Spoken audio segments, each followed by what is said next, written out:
Very much for joining us today at this side event on urban infrastructure development financing and participatory democracy in Africa.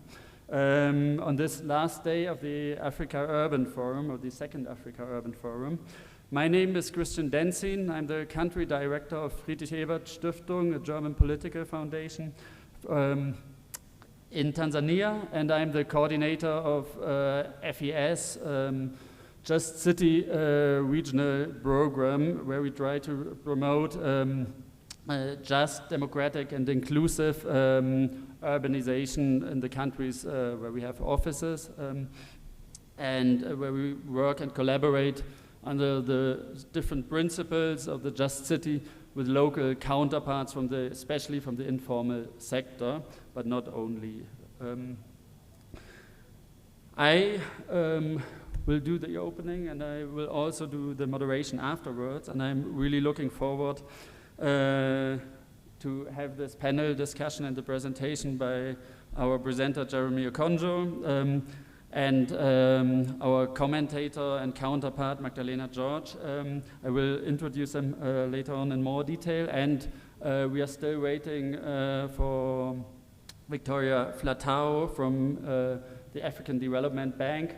We invited her for a comment, and she agreed, but we haven't seen her yet here. We hope she will show up. If not, we will, I think, be able to use the time for a good and vibrant debate, because the topic is very pertinent. The African Urban Forum, the second African Urban Forum, is a very important space for discussion. There are not many spaces alike on the continent as FES and many other civil society organizations joined the forum, the first forum in Addis Ababa, hosting side events, entering into debates with officials, with governmental representatives. And I think, as you all have probably seen in the last 2.5 days, there were many very insightful inputs and discussions enriching the debate. We've heard many very relevant narratives, even by heads of states like the Kenyan president, or in the video message from Ethiopia, from the Ethiopian president.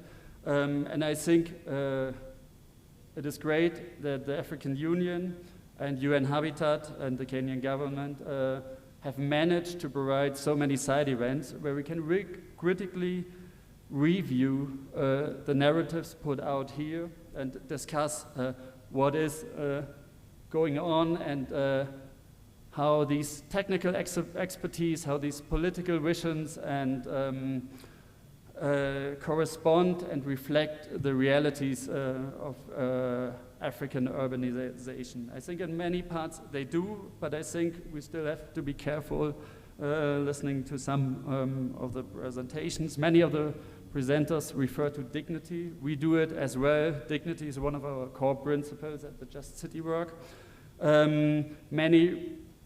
Basically all of those who are here have mentioned the focus on human-centered urbanization. We totally agree. But then again, we have to ask, is that what is going on in the continent, human-centered? What kind of understanding is behind the word of dignity? And that is a discussion which we want to have today, and which we want to relate to the big and huge question of urban financing. As a continent, urbanization rates belong to the highest in the world. Financing the urban transformation has become a major challenge. The nature and the structure of urban development financing have significant implications for how citizens and communities engage with governance and development processes. Historically, overseas development assistance, ODA, and public sector financing played a pivotal role in financing development agendas in Africa. However, recent decades witnessed a shift towards a privatization of development financing, prompted by both declining order flows and the weak fiscal capacity of many African governments on the local and on the national level. As this shift unfolds, new financing actors and mechanisms are changing the way how urban development projects are identified, set up, funded, implemented, and monitored. While these developments present opportunities for resource mobilization and innovation, they also raise fundamental questions about transparency, about accountability, and the democratic legitimacy of development processes. What are the predominant agendas here, and what are the interests behind? How are they set up and by whom? What are emerging, innovative, financing alternative models that can help promoting more inclusive, participatory, and accountable urban development? What role can these innovations play in Africa's urban transformation? These are the questions we want to discuss with you today. We're going to start with an input of around 15 minutes by Jeremy Okonjo, followed by reflections of Magdalena George and hopefully the representative of the African development, if she still manages to join our debate. And then we will open up for questions and discussions and comments from the audience. Please let me introduce shortly now our presenter and welcome him, Jeremy Okonjo. Jeremy, it is a pleasure having you here again. He's not only the author of our paper on financing the Just City. Jeremy, in the context of the first African Urban Forum, wrote an analysis for FES on urban infrastructure financialization in African cities, and he will refer to it a little bit as well here. But he's not only an author and a counterpart of FES, he is assistant professor at Warwick University, an advocate of the High Court of Kenya, and a consultant with a broad experience in research and legal practice in international finance, trade, and foreign investments law and policy. And Jeremy holds a PhD from the University of Kent, a master's in law from University College London, and a law degree from the University of Kenya. Please give an applause to Jeremy Okonjo and listen with me together to his presentation. Welcome, Jeremy.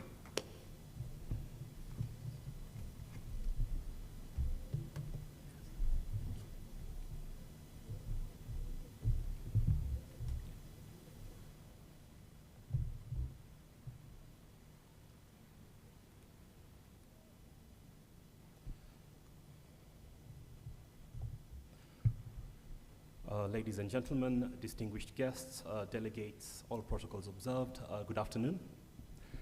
It's a pleasure to be here today to share with you this piece of research that we have worked with, or rather worked on in collaboration with FES Tanzania, FES Kenya, and I would also like to thank the Just Cities Working Group Kenya, of course represented by Mr. Wasonga, who's present, for also actually providing the basis for this reference to the Just City that is the cornerstone of our understanding of what financing mechanisms in infrastructure development in Africa should entail. Let me begin with a simple but urgent question. Who decides how African cities are built and who benefits? Because today, across the continent, cities are growing at an unprecedented rate, but the systems that we use to finance them, what we refer to as the financing mechanisms, are not keeping up with the needs of the societies. And more importantly, they are not always fair, they are not always democratic, and I would like to refer to the pillars of the Just City, which are dignity, equality, diversity, and lastly, democratic participation. To what extent do they indeed foreground dignity, equality, diversity, and for purposes of today's discussion, democratic participation? So Africa's urban population is growing at about 3.5% per year and will exceed about 1.5 billion people by 2050.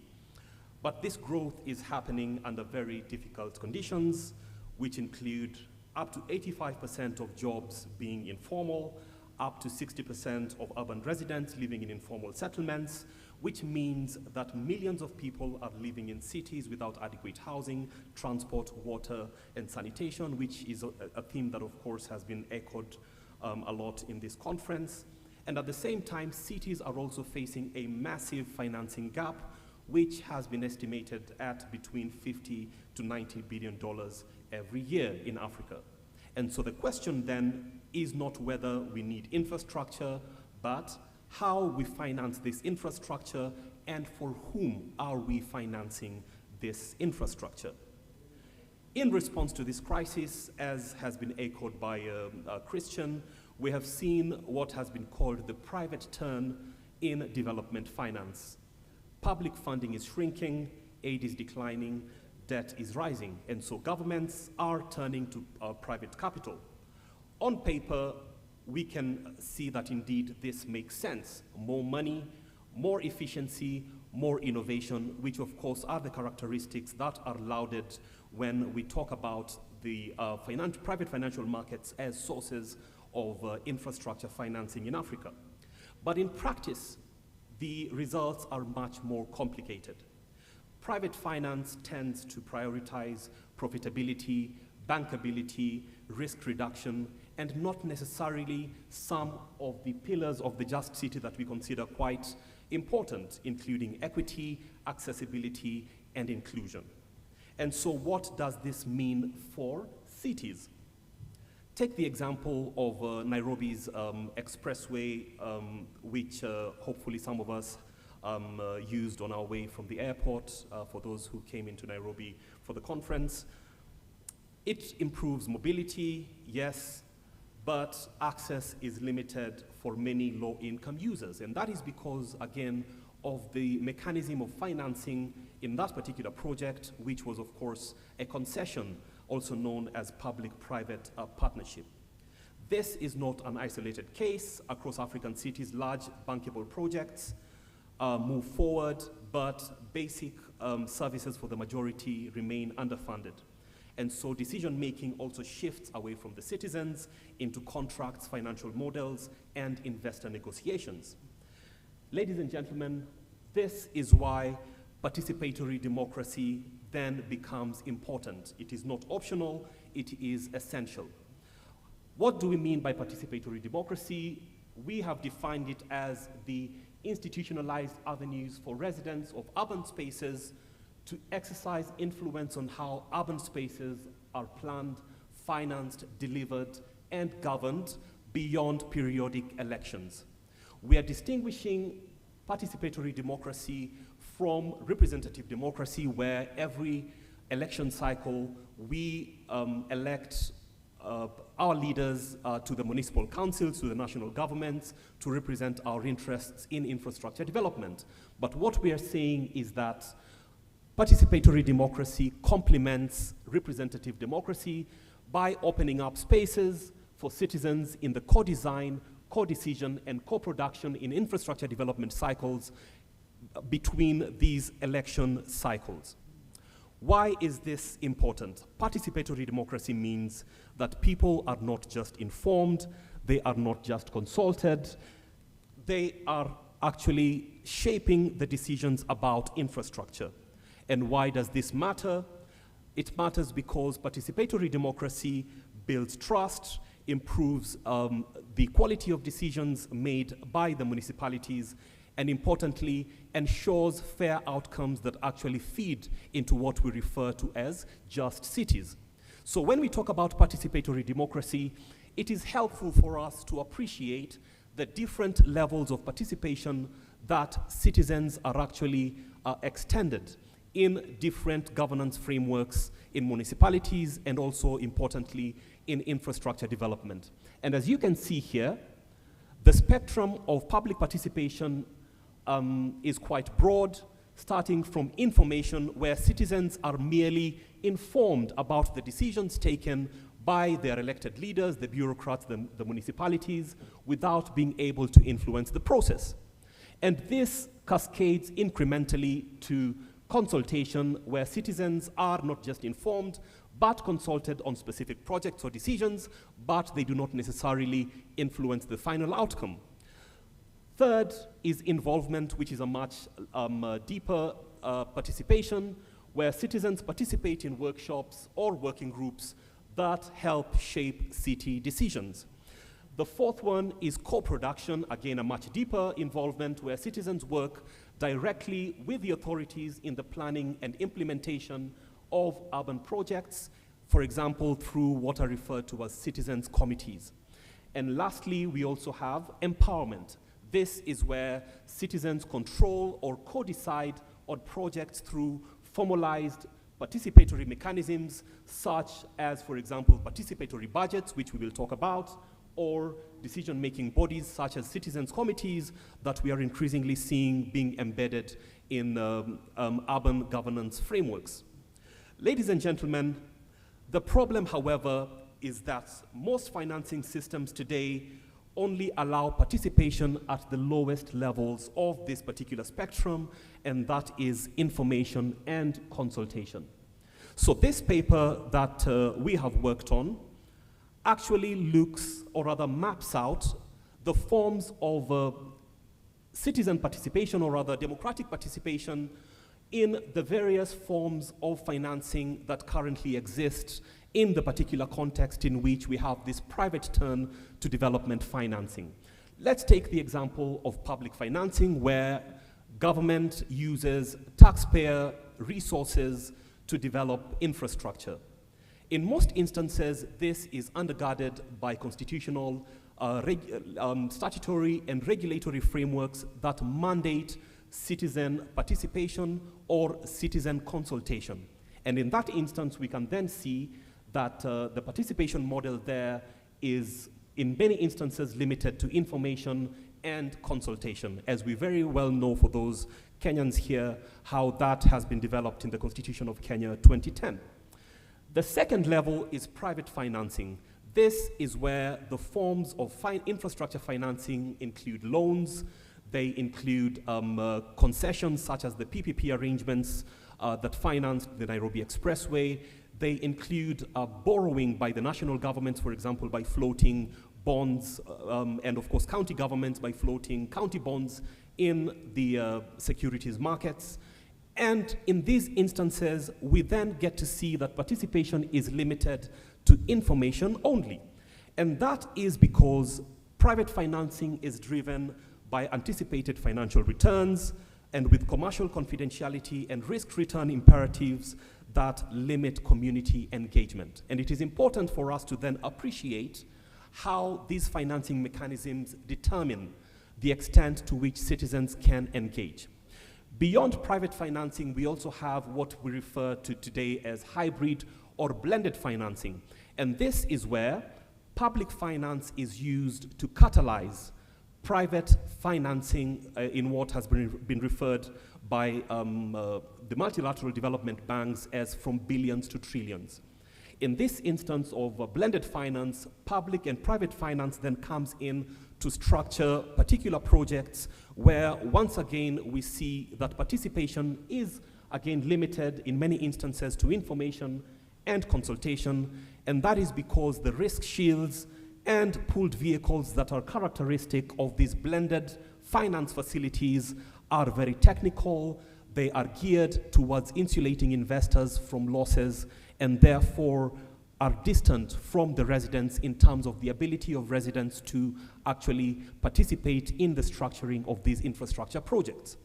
We've also got overseas or other official development assistance, which, as we all know, are again concessional and other related financing that comes from development partners, which luckily in many instances have much deeper levels of participation beyond information to consultation in instances where, for example, the multilateral development banks have internal policies that mandate that the partners they are working with in particular infrastructure developments must engage with communities in ensuring that community interests are actually addressed in these infrastructure developments. And of course, lastly, is philanthropic sources that are also increasingly taking the space of the shrinking ODA financing sources. In those instances, we can also see that information, consultation, and in certain instances, much deeper involvement is a feature of these philanthropic sources, again, based on how they are structured. So, ladies and gentlemen, having said this, a core part of this particular paper is to examine the extent to which we can channel innovation into financing mechanisms to ensure that indeed public participation, or rather participatory democracy, is embedded in these particular financing frameworks that would otherwise not embed the participation of residents of cities based on how they are currently structured. And so in this sense, innovative infrastructure finance refers to various strategies for increasing the effectiveness of existing financial resources or generating new financial resources to achieve specific international, national, sectoral, and project level goals. So participatory democracy in infrastructure financing can therefore be enhanced through the following innovative strategies that include: one, more effective use of existing finance, for example, through participatory budgeting, which we will talk about.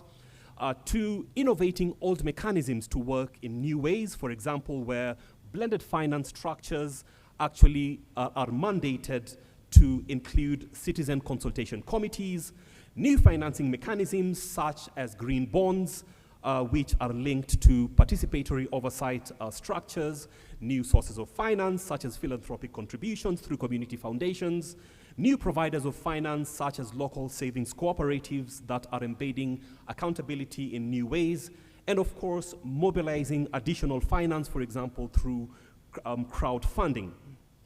Now, what we are talking about is not theoretical.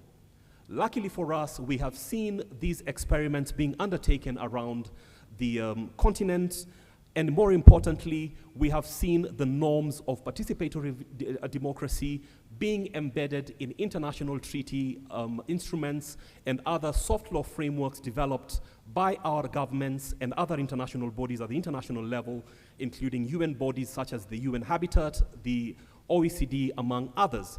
So participatory democracy in infrastructure development is not aspirational, it is actually a normative requirement that has placed a duty upon our governments to do something about it. So the research that this paper highlights, again, demonstrates how in different parts of Africa, these forms of innovative infrastructure financing have attempted to promote deeper participatory democracy. When we talk about public financing, in Senegal, for example, the cities of Matam and Fissel have experimented with what is referred to as participatory budgeting. What does this mean? It means that the elected leaders do not have the monopoly of actually deciding which infrastructure projects are the priorities for financing.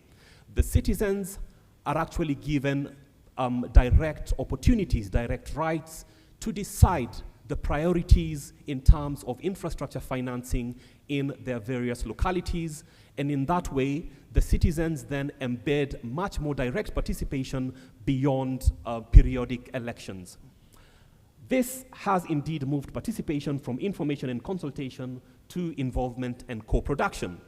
Similarly, when we talk about private financing, we have also seen experimentation in our neighbor Tanzania, which has experimented with green bonds, where the Tanga Uwasa 10-year green bond was launched last year.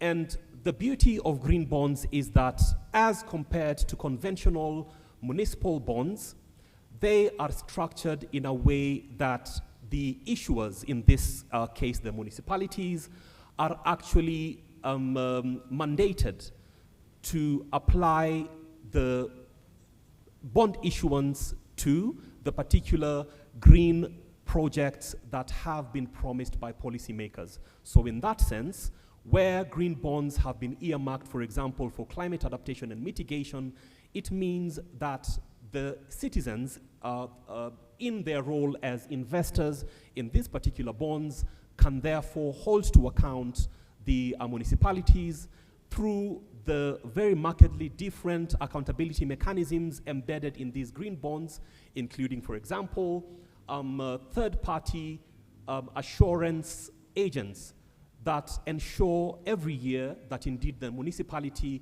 is applying the bond issuance to green projects. So in that way, again, we can see how the innovations in the form of green bonds are able to open up participation beyond the municipality bureaucrats. Third is hybrid and blended financing, which again has seen innovations in South Africa, where the government has actually legislated what is referred to as community ownership trusts. So in the energy sector, energy utility companies that develop energy infrastructure are actually mandated by law to give the communities around their projects an equity stake in those projects through what is referred to as community ownership trusts. What happens with these community ownership trusts then is that the community actually has a seat at the table in form of a board appointment. They are actually able to contribute to how this infrastructure development takes shape. Importantly, down the line where this infrastructure then realizes profit, the profit does not only flow to the pockets of the investors, but a part of it also flows to these community ownership trusts, which can then reinvest these profits into housing, health, and other related urban infrastructure needs within those particular localities. And so this has again been lauded as an innovation that should be thought through as a new form of engaging with a blended finance around the continent. The fourth form of innovation in terms of ODA is where, for example, here in Kenya, a World Bank funded project that is the water and related sanitary services that were financed by World Bank funds have also embedded digital forms of communication that have given citizens the ability to ensure that the utility companies providing water and related utility services can actually get real-time responses from the consumers so as to ensure that the service standards remain high in instances where the consumers, who are ideally citizens, are actually experiencing particular problems. So again, we can see how ODA can mandate digital accountability mechanisms by funding these kinds of digital infrastructure to be embedded in these particular infrastructure projects. Lastly is, of course, philanthropic sources, where we've also seen in Nairobi different initiatives by communities to actually raise funds through M-Changa to build their own infrastructure, utilities and other resources within especially slums, which in many ways are deprived, underfunded, and therefore do not get the attention that they need from the municipalities. Secondly, when we talk about community-led infrastructure finance, we've also got a good example from the Shack Dwellers Federation of Namibia, which is again a community movement that actually pulls funds together to invest in affordable housing projects, and the national and local governments then match those contributions by these community groups, again to help the communities lead in developing their infrastructure projects, but of course their limited funding capabilities are then boosted by the matching mechanisms that have been established by local and national governments.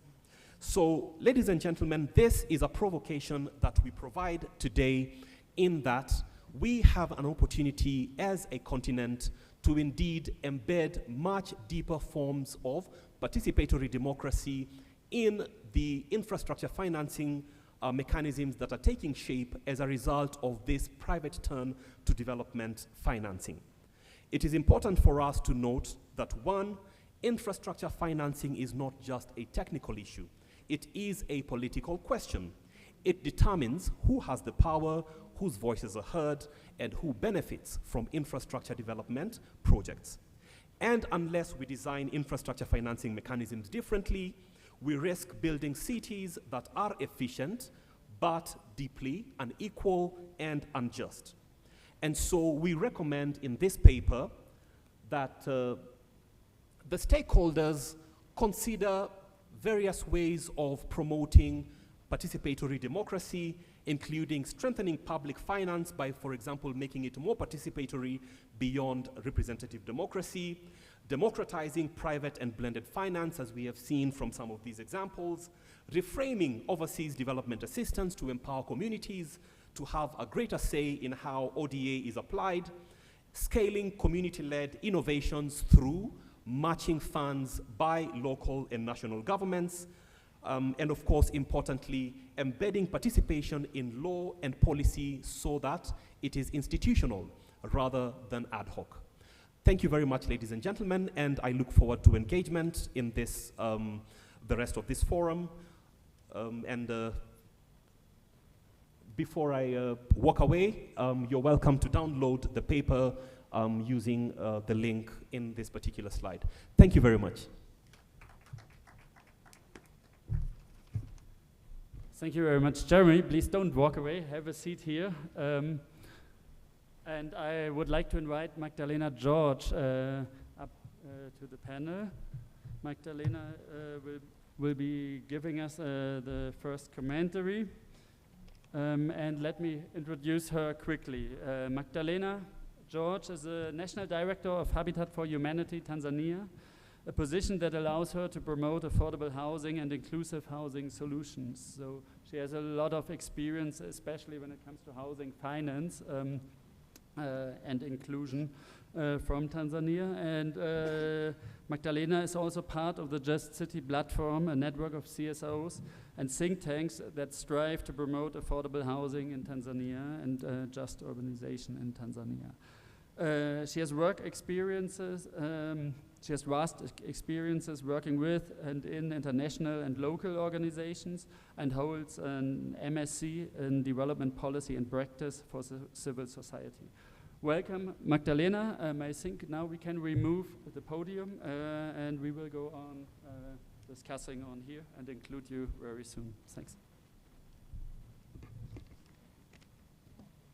So, hey everyone, thank you so much, Mr. Christian. Thank you so much, Dr. Jeremy, for the very comprehensive presentation about financing gap, but also the issue of participatory democracy.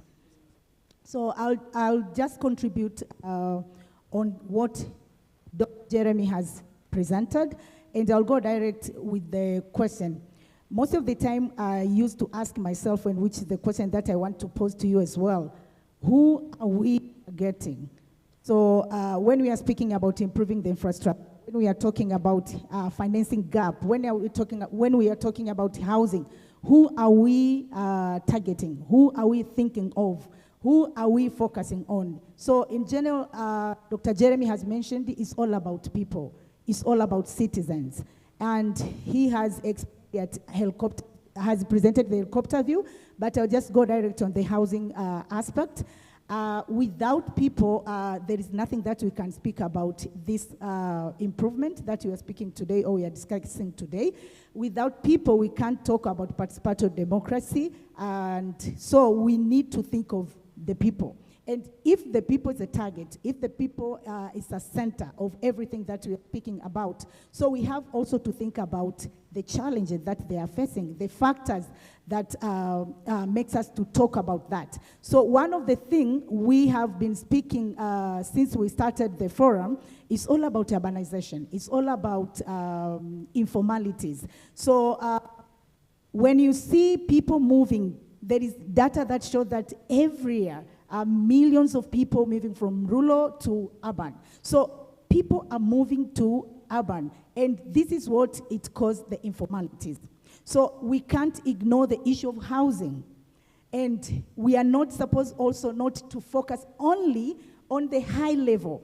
We find that when it comes to financing, the government and other initiatives are just focusing on mostly one aspect of the financing, one mode of the financing when it comes to how it's all about mortgage. But when you think about informalities or the informal settlement in general, when we are speaking about insecurities, when we are speaking about diversity and all that, so are the people that moving to urban able to access housing in terms of the mortgage? So you find that this is a very big challenge that is existing.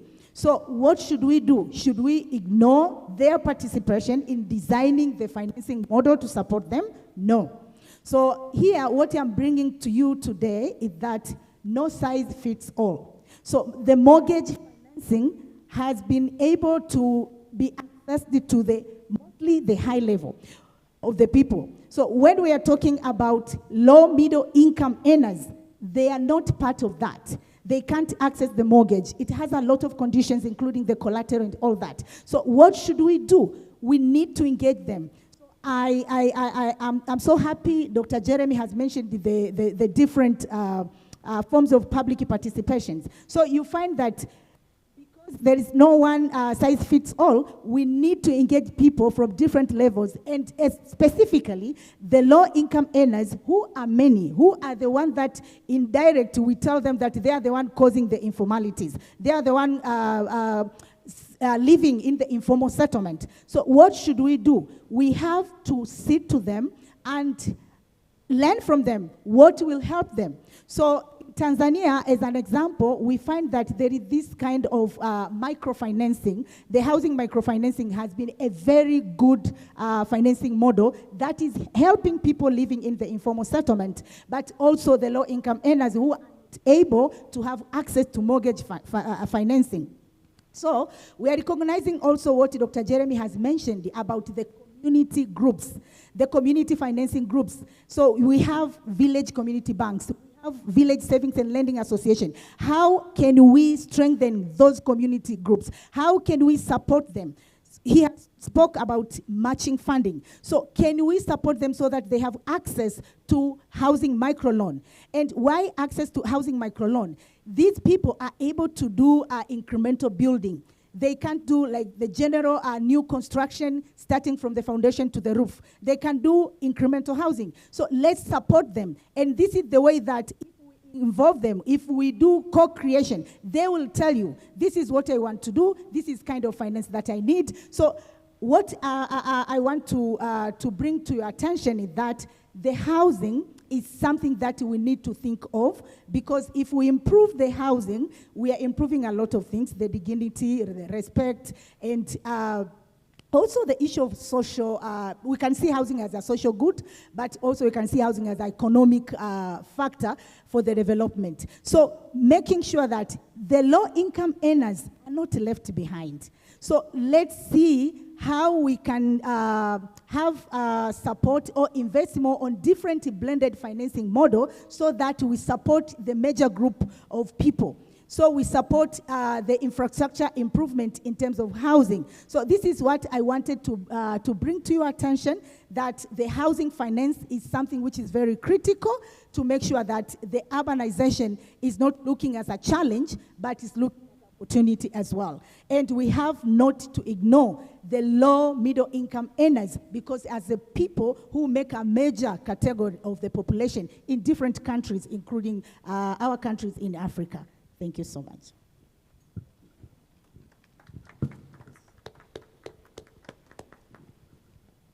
Thank you very much, Magdalena, for this contribution, which made it very tangible, the dimension we are talking about. And as a political foundation, as Friedrich-Ebert Foundation, we have been working in 7 countries with local community initiatives, working groups on the local and national level.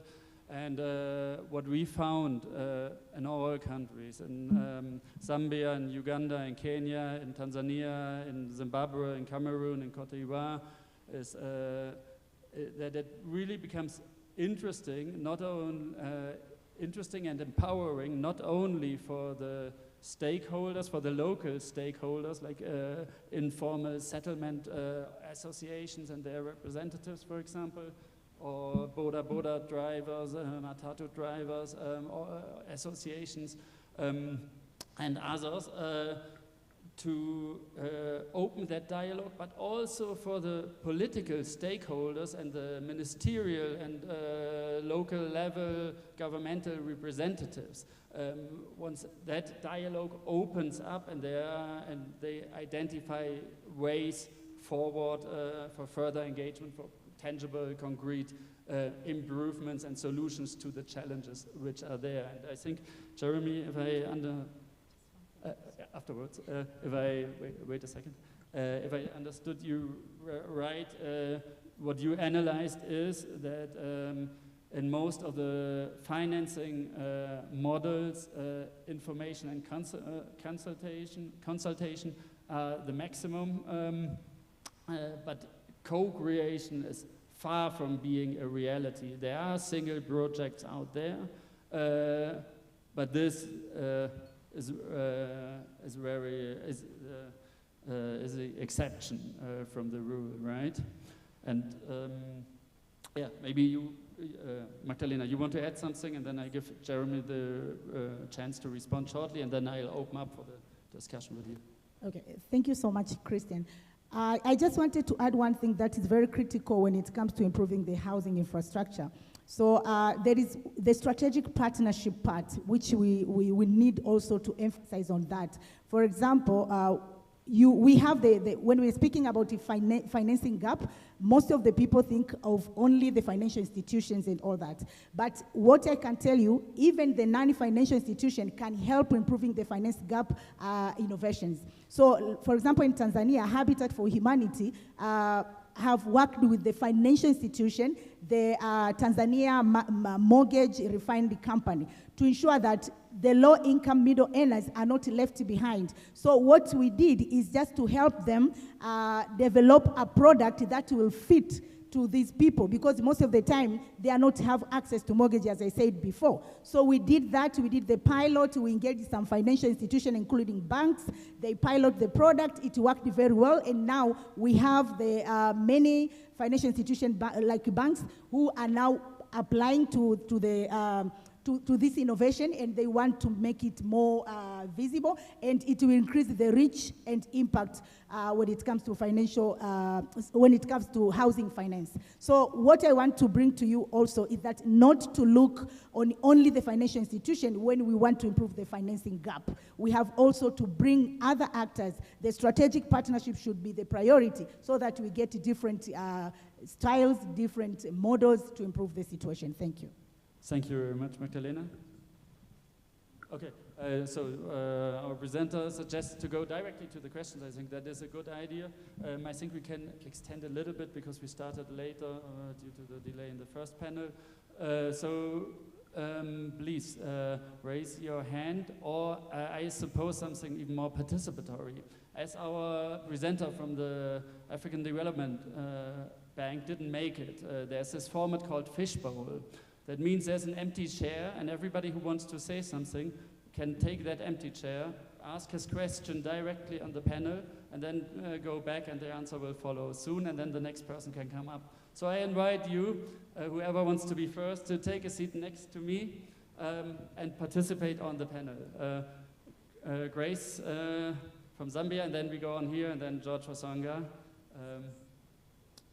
Grace, welcome to the stage.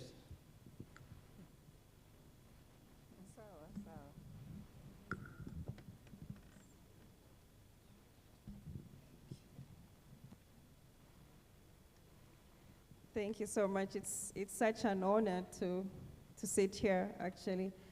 Thank you so much, Dr. Jeremy, as well as Magdalene for the presentations.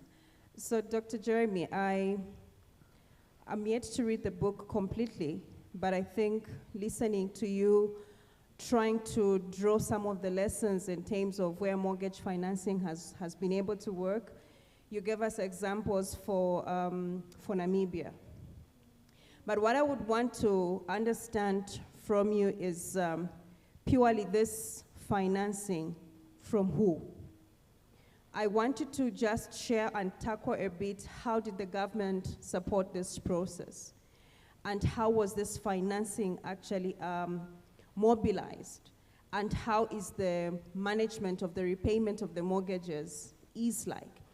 I think amongst the biggest struggles with regards to mortgage financing is one, the interest rate, the aspect of accessibility, as well as also in terms of people being able to repay. We have this default rate gap.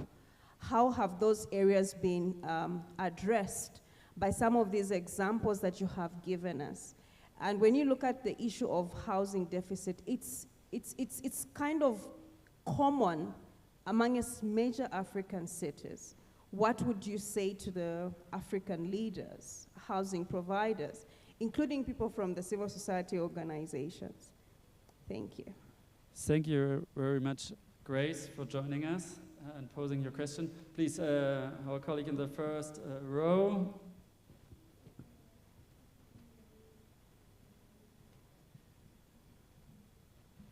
You may represent yourself shortly. Yes. Let me know whom we are talking to. Welcome. Yes, here you are, talking to Wambogo Gedaiga. Wambogo Gedaiga is a Secretary General of an umbrella body organization called Mau Mau Governing Council of Kenya, where now we are nurturing values, particularly on aspirations, and even the better community our forefathers would have wished us to live in. Here we are. Affordable housing. How do we, or how can we cascade the mindset progressively, cognizant of challenges that we are going through on political quagmire, though with political goodwill? How do we elicit for participatory democracy, as Mr. Okonji said it? Challenges that we talk about participatory democracy. Once economic disasters, and even maybe even like you talk about even COVID and other challenges, they make an economic handicap for the low earners and even the communal social settings. The urban migration that we see even here in Nairobi and African cities is because of economic challenges but developed within the rural settings, whereby there's this mindset that urban settings give the real opportunity for hope and overcoming challenges. Here we are. But the basics again, anticipatory basics, when they also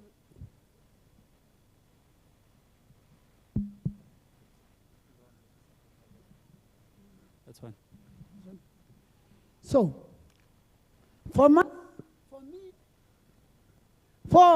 for us, we in the Mau Mau Governing Council of Kenya, and the question I would want also to pose, where at what level would we mainstream values so that when you talk about now values, changing of those mindset, change of mindset towards available opportunities and even available financial mobilization in a tax bracket whereby things are not working and economic handicaps don't allow. So where will we have the disconnect or connect to make, for example, that instead of now going to our taxes, going to our available resources, we may have even the way the government was coming up with an infrastructure bond, even without taxation as alternatives. Finally,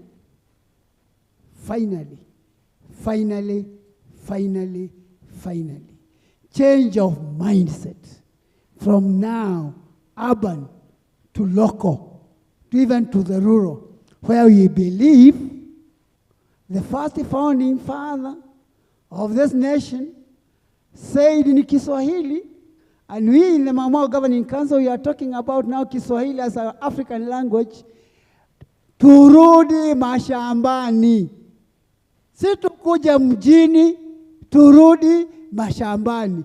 Because now, going back to the farm, the solution, we have an agricultural economy. And urban economy is only change of mindset, much as we are talking of artificial intelligence, and even that scenario we find of. That scenario we find of digital transformation, whereby a small house na kasimu kanafanya maneno na anabadilika. Thank you very much for your contribution. Jeremy and Magdalena will respond after one more contribution which we collect. Or let's make it two. George Wasonga, please, and then in the first rows. Thank you. George. Welcome, George. You may want to represent yourself shortly to those who don't know you. Yeah, thank you very much. George Wasonga is my name. I convene the Just City Working Group in Kenya.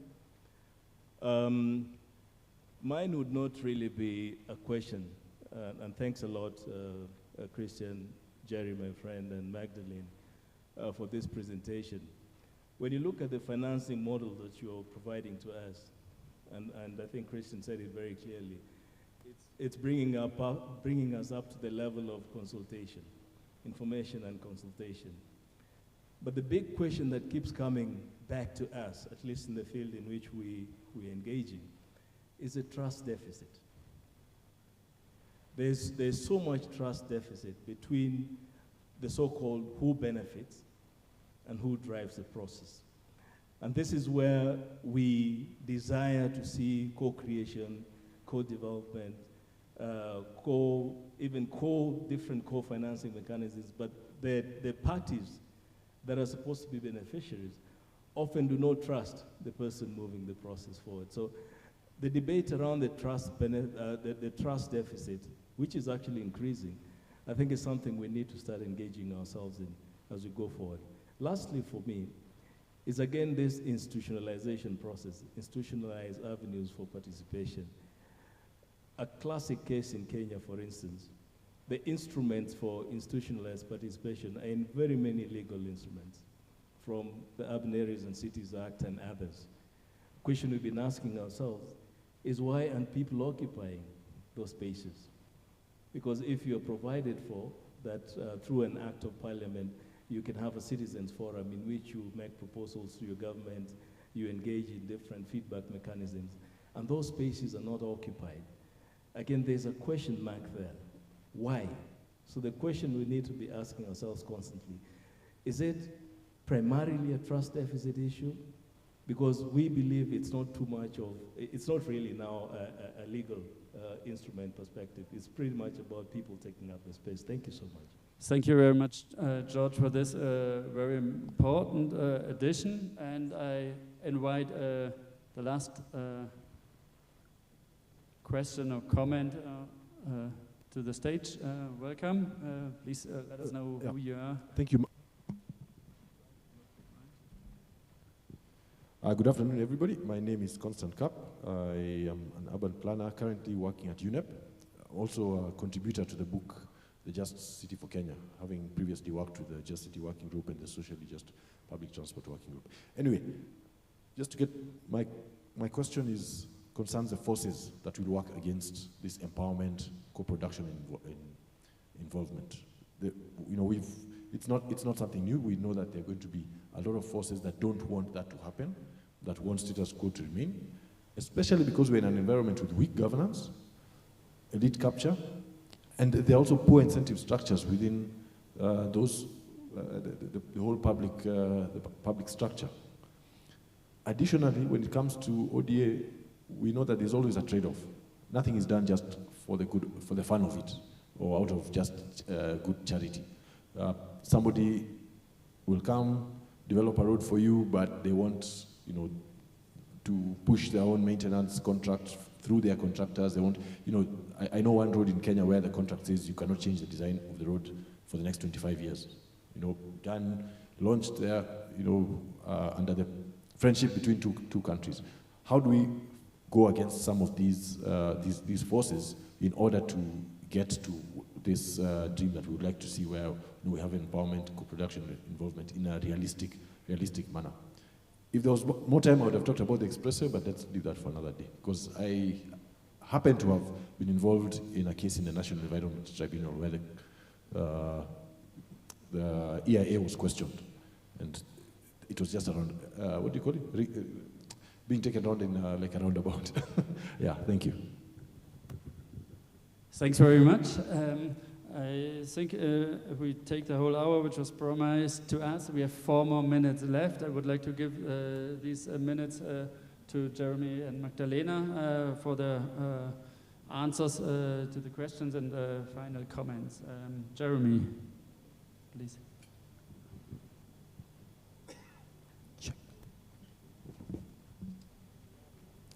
Thank you all for the really excellent questions that help us once again to think through this work. In response to the question by Grace relating to Namibia's Shack Dwellers Federation of Namibia and on the nature of the mortgages.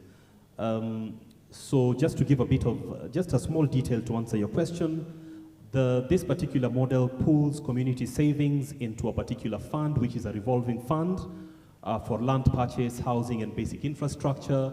And the fund is capitalized by both member savings, government transfers, and donor support, which then makes it unlike conventional mortgage-based finances in the sense that the mortgages that are granted by this particular project are more flexible, they are low-interest loans, and they are actually accessible to informal workers.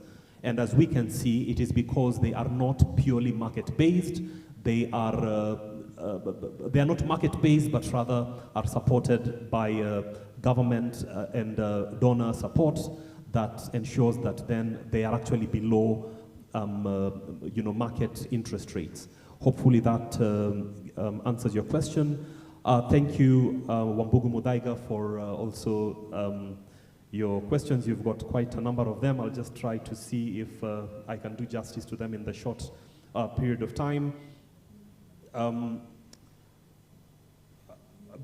I think you spoke a lot about at what level would we mainstream values.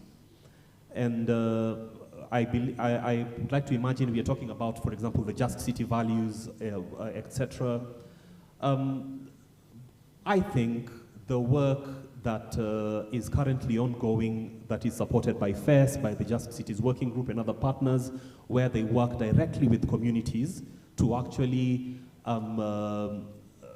educate these communities on their agency and their ability to effect different modes of thinking about how to develop their respective communities, has actually been quite helpful and should be the first point of essentially, bringing to the fore this consciousness that we can organize our cities differently.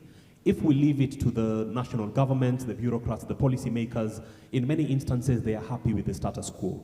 And I think therefore the grassroots level is the first point of engagement for this shift in mindset, including even instances where we are talking about kurudi mashinani. To what extent can we develop our towns that have been newly classified as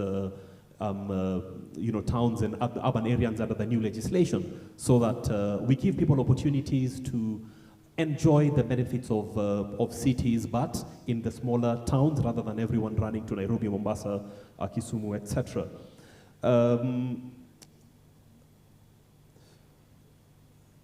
Your questions were laden. I will come back to them once I give an opportunity to Magdalena. George Wasonga, thank you for your comment. And to your question, why are people not occupying these positions created under the new legislation passed? That is indeed a good question that we've actually engaged with a couple of times this week. And it also points to the fact that the residents do not actually know that this opportunity has been granted to them. And even in instances where some members of the community have occupied these positions, we still need to give them capacity to enable them to actually represent their communities well.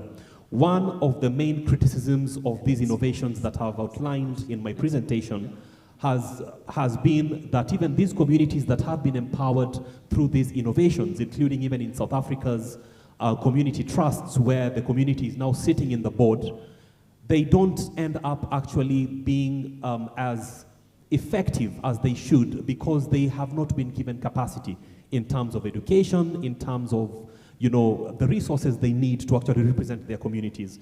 So let me give Magdalena an opportunity to also respond. Thanks a lot, Jeremy. I think the next group is already rating the next panelists. Magdalena, maybe you can respond to the question of power and interest. I think that's an important aspect, and I would have loved to discuss it with the African Development Bank and the World Bank. They are important players. But unfortunately, it didn't work out as planned.